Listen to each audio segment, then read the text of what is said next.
Welcome to Friday Night Lights on Fox 12 Oregon, presented by Pacific Office Automation. Week 11, round 2. Nick Krupke here with you for the second playoff edition of Fox 12's Friday Night Lights. The games to remember are played in November. You've heard that one. And for the remaining teams in the dance, a title trip after Thanksgiving sounds like a fine dessert on this return of football in the fall in the Northwest. And sometimes the seeds plant the goods for round 2. 9-1 Jesuit, a 9 seed, is the Metro League champs. 10-1 Clackamas, an 8 after that runner-up finish in the Mount Hood Conference. Middle second quarter, Jesuits up a touchdown before Clack would swing its swords for their first lead of the night. Mateo Mahara starting for the injured Blake Baker. Rolls right and finds Ben Moffitt for the profit. 6-yard score, Cavaliers up 7-6 at halftime. Nothing doing until the fourth quarter. Jacob Hutchinson's really come on late in the season. The screen game here, the Spencer McKelligon, a 53-yard pickup for the Golden Domes. The Clack 27-yard line. Same possession. Here's the scoring play. Lonnie Burt from the 9. Ernie likes it too. Crusaders into the lead, 12-7.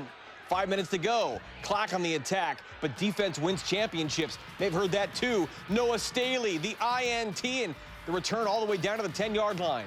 From first and goal to fourth and goal, the Cavs defense bows up and keeps them out with 2 minutes to go. So length of the field, all they need to do to get the win. Easier said than done. On their 13, magic in the air. Until Tyree Blake rips the Hearts out, game-sealing pick 6. 19-7 Jesuit advancing on the road. What a season, what a game, what a night. Much more on the horizon for those Crusaders. Shout out to Coach Nigel Burton for preparing us for that. And I just have to do what I had to do and just read it. And it was a hard time for me early in the year to get the over route. And then over the weeks, I just got it down. And you saw how it came through. And I got shout out to my defense, which is we all did our job on that one. And that touchdown was their touchdown. So that's how we got that one. Yeah, shout out Nigel Burton one time. The Satyrs now go on the road for the 6A quarters at #1 LO. We've seen that show before. Top-seeded Lake Oswego at 9-1, home with 7-3 McNary. The Celtics were the 16 seed. This the third meeting of the millennium between the two. Opening quarter, you know Coach Corey's kids can play in any kind of weather. Calvin Macy, big ol' sack for a big ol' loss. Push back the C's. How about Jack Lane? One of the better quarterbacks in the area, too, for the Silver Lids. Throwing around that wet ball like he always grew up and doing how to do it. Big pass play here to Justice Lowe down there. 45 yards to the 15. A few plays later, we see Lane staying in his own. The 2-yard keep for 6. Lakers striking first. Second quarter, still 7-0. Lane back to the airstrike stuff. Gabe Olvera, normally a runner, but Gabe can catch and run too. 24 yards for the senior slasher. Anchors up to the quarters for the 17th time in 21 years. 35-14. The Lake Show will now host Jesuit next Friday night. That should once again be an all-timer from Cobb Field. We shall be there. And raise your hand at home if you like a star-studded shootout. 14th seeded Westview at 9-1. 3rd seeded Tualatin, 9-1. They get it on. The first half took well over 90 minutes because neither side could stop scoring. You're looking at the Magic 8 ball. Malik Ross and Monster Knight. Decidedly so. Ross, a 14-yard score, is 5th of the half, 4th of the quarter. And then Cole Prussia, the reigning Gatorade Player of the Year in the state, a decommitted Oregon State for now. King Cole, his second INT before half. The first went for 6. So many Team Lillard kids shining on both sides of the ball. 51-25 at half. Third quarter, tough night to snap. That ball is loose. Jack Wagner all over it, recovers the end zone for the Tualatin touchdown. The Wolves smelling blood, 58-25. Wildcats, though, a prideful bunch from Rock Creek. Sam Levitt is trying to get something going. Wagner with the denial of a one-handed claw with the wolf paw. Fourth quarter, another defensive play to make the coaching staff really smile out there in Tualatin. Tip ball, A.J. Nolan keeps them rolling. What a statement win in a season of so many of those for the T-Wolves. Howling back to the quarters now. 6th seeded Summit. Should expect no quarter there after dispatching Roseburg on this night. And the Blades of Air 12 drying out the soaked turf below Hillsborough Stadium for unbeaten Central Catholic and 6-4 Mountainside. A 4 and a 20 seed matchup. Unbeaten CCHS knows the Mavs knocked off #1 Tiger in this round 2 years ago. Crew Newman makes this happen. The QB with the quicks. Pushed out at the 3. After Mountainside opened up at the 3-pointer of their own on the field goal, Ellis Bynum doubled down for a short 6. Goal line bash, 7-3. No kiss this week. Wet night, not for the snappers. We showed you that already. Whoops. Over the head of Brian Mannion, massive loss. And we saw Newman run. Now we see Newman throw to the 6'7" frame of Riley Williams, the 4th-rated tight end in the entire nation. Beaver Nation would love for him to commit to Corvallis. Caden Kingsbury on the tackle. A field goal made it 10-3, 48-17 how the night would end. The Rams will remain home along Sunset Highway for the quarterfinals and maybe just stay there for the title game on December 4th as well. Air 12 in the capital city. The Black Hole, 5th-seeded West Salem. 9-1 Titans they were. 6-4 Sherwood they were. A 21 seed for the Bowmen. They dropped their first 4 games. Both sides have been to this level of playoffs each the past 7 seasons. Sherwood had 6 straight wins, a 28-7 halftime edge. West work to do. The Mountain Valley Conference champs did it behind Brooks Ferguson, moving the chains there to Martin Trujillo. Then on the scoreboard, to get a little closer there, Fergie on the goal line, keep 28-14 opening that 3rd quarter. Sherwood and that first-year head coach Kevin Haston have been playing with house money here. Bjorn Bergstrom gonna be there, out of the quiver, over the treetops to the lumberjack. Cody Hall cutting them all down. A straight arrow for 6 more. Air 12 having a hang back from a low-lying fog. An upset on paper. Don't tell the Bowman that, though. 35-27. The Pacific Conference champs now getting Mount Hood's champs from Central Catholic. 2nd-seeded Westland has been road warriors all season as construction of the Lions' Den has moved them to play home games in Wilsonville, Oregon City's Pioneer Memorial Stadium. 18th-seeded South Salem coming in after their first playoff win in 6 years. Mark Hamper, a fast-footed junior. The Lion roars. 55-yard pounce to the ounce, made it 7-0. Now, Chris Miller likes to run it, and the Duck Hall of Famer, of course, likes to throw it. Spin it one time. Chase Harmon.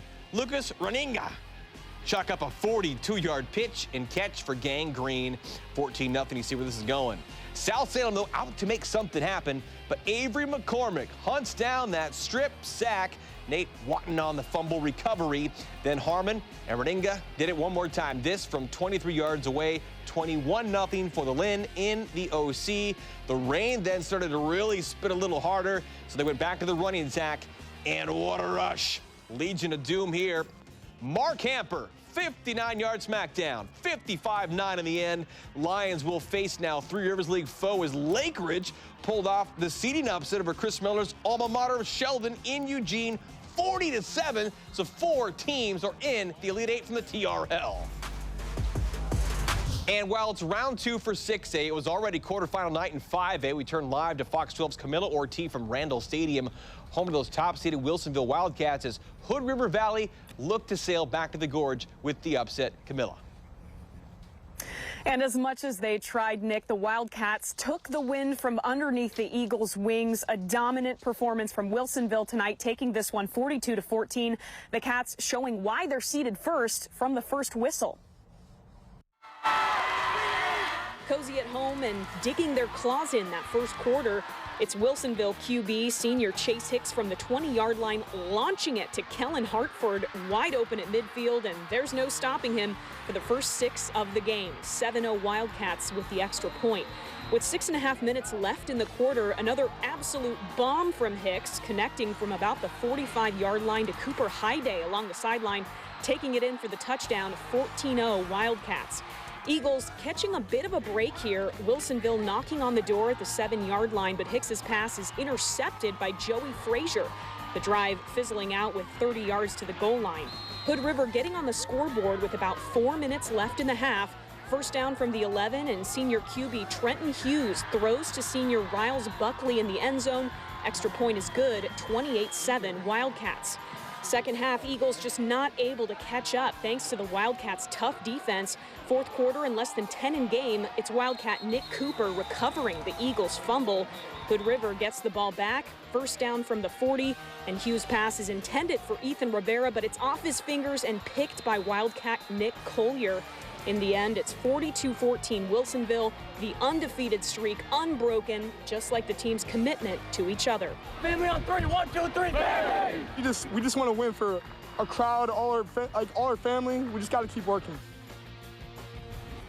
So it's on to the semis against Thurston. And by the way, Wilsonville isn't just good at this kind of football. The girls team is on to the state soccer championship tomorrow at 10 a.m. against LaSalle. It's at Hillsborough Stadium. Nick, I know you're going to be there. Go Cats. Reporting live from Randall Stadium in Wilsonville, Camilla Ortiz, Friday Night Lights. Yeah, Wildcats Falcons, always fun. We will be there. The playoff lights of Friday back in Canby. 4-seeded Cougars hunting for their first semifinal appearance in 8 years. But the two-time defending 5A champs from Thurston High hadn't lost a 5A game in 3 years. The Colts up from Springfield with the 5 seed. That's the first touchdown of the game in the third quarter. Alex Boring, Never Dull, Jacob Newell. With 9 minutes to go, made it 10-0. Unbeaten Thurston had only allowed 1 TD in his last 4 games. You can now make it 5 as Boring, then Thrilling by doing it by himself one more time. 20-0 the final. Thurston now gets to travel to number 1 Wilsonville next Friday or Saturday for those 5A semis next week. Air 12 above the foxhole of McGinnis Field in Silverton. The second-seeded Fox is number 7 North Salem. Now, the Vikings' 4-game win streak was the program's longest in 2 decades after winning a first playoff game in 17 years a week ago. It was 9-0 Silverton in half.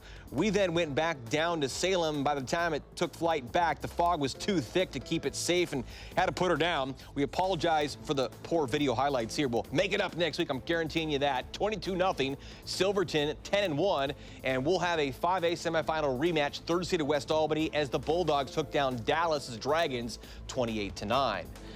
And like we will see next week in Oregon, Washington has made the move to playoff games on Saturday to help lighten the load on some of the travel across the state for teams, parents, and fans. Ridgefield, Skyview, Camas will all go this weekend. There are exceptions to the rule, though. Kelso lost at O'Day on this night, and then 2A got to play as well. Fox Hill's Britta Chavez live in Battleground for the WIAA 2A opening round as number 8 Hawkinson hosted number 9 Enumclaw. Bridget, I know your shoes preferred the turf of District Stadium over that real grass in Brush Prairie. Oh, Nick, they sure did. And we were lucky because the weather held out here. I mean, this fog just rolled in, so that could have made things a little more interesting. But as for the Hawks, they just couldn't hold on and were outrun by the Hornets. Big energy here tonight in Battleground as the first round of the 2A playoffs descended on District Stadium. The Hawkinson Hawks take an early lead. Number 18, Jared Oldham, finds number 3, Kenyon Johnson, for a 15-yard touchdown pass. But that lead won't last very long. Enumclaw's number 31, Emmett Otero, bulldozes his way into the end zone. We're all tied up. But the Hawks defense is no match for the Hornets. A short pass from Malcolm Harper to Clive Pond, who slides in for 6.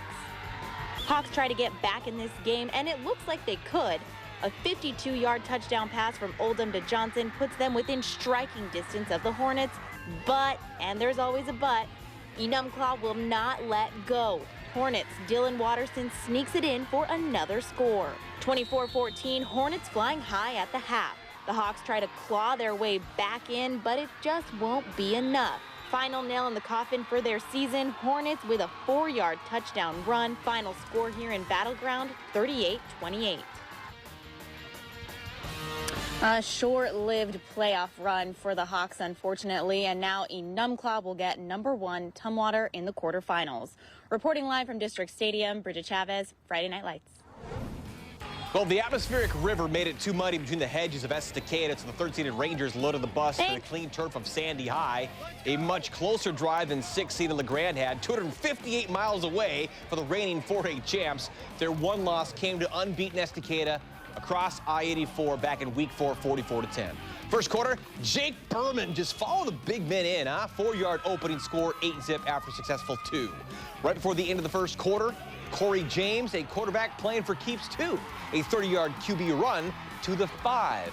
Switch sides of the field to start the second quarter. Their running back, who looks like a fullback, Waylon Rydell, riding the wave at Pioneer Stadium, in for 6 more, 16-0 Rangers. The Tigers responded. Brody McMillan, no relation to Brian, we miss you, bud. Brody, though, finds a crease down the far hash marks, 29-yard score, 16-8. Later second, Estacada midfield, James the high looping throw to Jacob Sittner. Wins the one-on-one. That's gotta hurt. 31-yard catch to the 19. And then Berman feast, give him a second helping. Another Estacada touchdown, another Estacada victory over LeGrand. Another 44 points against LeGrand. Number 7 Marist next now after upsetting number 2 Cascade in Scio, 62-35. Still to come, they are part of what makes the atmosphere so festive on Fridays.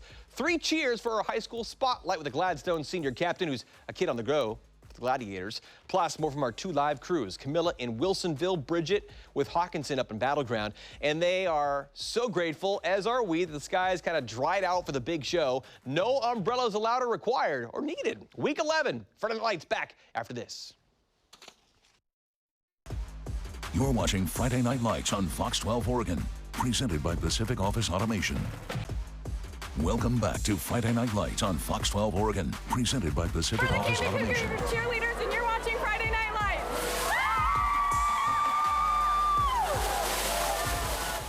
So much more than just the players on the field. Give me a G, give me an H, give me an S. Our high school spotlight centers on the senior cheer captain, hard to say, the cheer captain for the Gladstone Gladiators. 5, 6, 7, 8. Grace Christensen is a kid on the go in Gladstone. Being busy fills my cup of joy. The senior captain for the Gladiators cheer squad is also GHS ASB VP, involved with the National Honor Society, Key Club, and was crowned homecoming queen in her charming little town. I'm so glad that I got to grow up here because the community is so tight-knit. It's really fun to be able to just walk around our entire town in 2 hours and be like, oh, I know who lives there. Oh, that's so-and-so's car. Yeah! Friday Night Lights are a gas, but it's cheer competition that really fuels Grace and the Glads. Our stunting picks up so it looks more impressive than it did during game day. Named to the All-State team a weekend ago when Gladstone won the 4A stunt title, the Gladiators are out for a three-peat at the OSAA meet in February. We're dedicated and we win. It definitely boosts my school spirit a lot because yeah, I can walk into a building and be like, wow, I cheer here. That's cool. After a year away from practicing in a gym during COVID, Captain Christensen is always ready to offer a shoulder and lend an ear. There you go, Grace.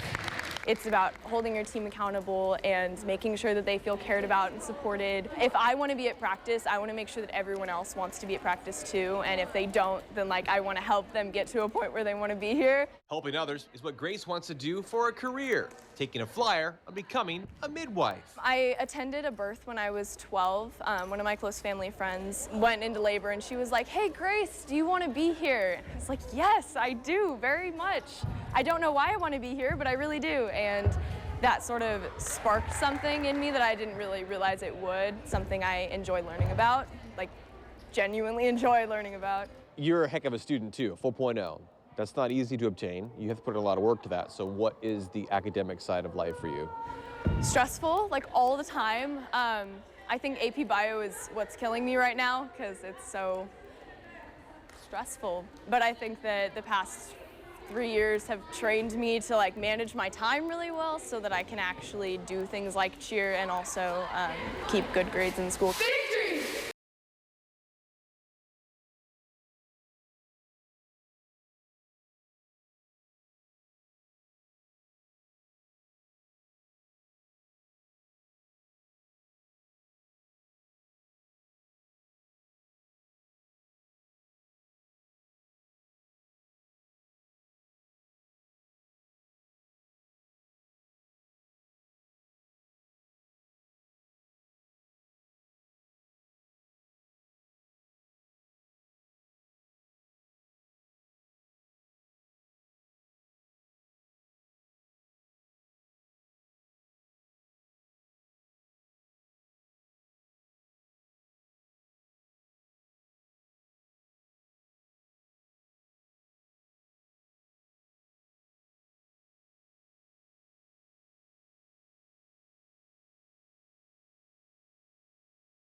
You're watching Friday Night Lights on Fox 12 Oregon, presented by Pacific Office Automation. Welcome back to Friday Night Lights on Fox 12 Oregon, presented by Pacific Office Automation. We are the McCary Celtic cheerleaders, and you're watching Fox 12 Friday Night Lights. Fox 12's Camilla Ortiz got on her best boots and trusty rain jacket, taking the 5A quarterfinal in Wilsonville, the top-seeded Wildcats in Hood River Valley, where it was like father and son for the Eagles. Got a pretty cool bit of history happening here tonight, Nick. Check this out. We got the 1989 state championship game up here right now. Hood River versus St. Helens. This was the last time Hood River won the whole thing. And one of the guys who's playing on this field is in the stands tonight cheering on his son. Apple doesn't fall far from the tree for the Hughes family. He's a senior, and this could be the last high school football game I get to watch of him, so it makes me a little emotional about that. Proud Pete Hughes, dad to Hood River Valley senior quarterback Trenton Hughes, leading the Eagles to the 5A quarterfinals. I coached him from 3rd grade to 8th grade, so it's just a lot of work that he's done over several years. It's been almost 20 years since the Eagles have made it to the quarterfinals. Hughes sporting the blue and yellow himself, wearing number 75 back in '89, the last time the Eagles were Oregon State champions. So I get to be the proud dad up here watching and root him on, and this is just so cool to be here in the quarterfinals. No doubt it was going to be a hard-fought game against undefeated and #1 ranked Wilsonville, but no matter what happens, the Hughes will play on. Trenton has plans to play football in college. In Wilsonville, Camilla Ortiz, Friday Night Lights. So nice to have Camilla on the team this season. Foxville's Bridget Chavez was the only game in town on this night in Southwest Washington as the 2A Hawkinson Hawks were flying high in Battleground. And even though Enumclaw ended their season, still plenty to cheer for the Hawks. It's playoff time here in Battleground. We're at District Stadium with the Hawkinson Cheer team. This is Gracie Birkenbein. Gracie, what's your favorite thing about this team? I love how hard we work and how much we improve in such a short amount of time. Like, we literally just learned how to stunt this year, and we've already learned so many new skills, and I'm so proud of everybody. What makes your team so special?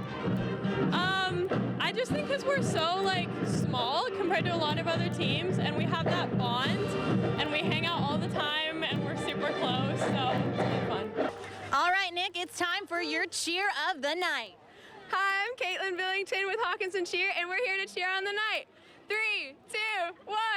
Are you ready for the Hawkinson Hawks? 'Cause we are ready for you. Yell with us. Are you ready? A lot of great spirit always with Hawkinson. That'll do for Week 11, Round 2. You can always tune in whenever and wherever it fits for you. Online, KPTV.com, and the Fox 12 YouTube channel as well. We'll be all over the OSAA soccer finals Saturday on the 10 o'clock news. We'll see you next time, Week 12 of Friday Night Lights. Thanks for watching Friday Night Lights on Fox 12 Oregon, presented by Pacific Office Automation.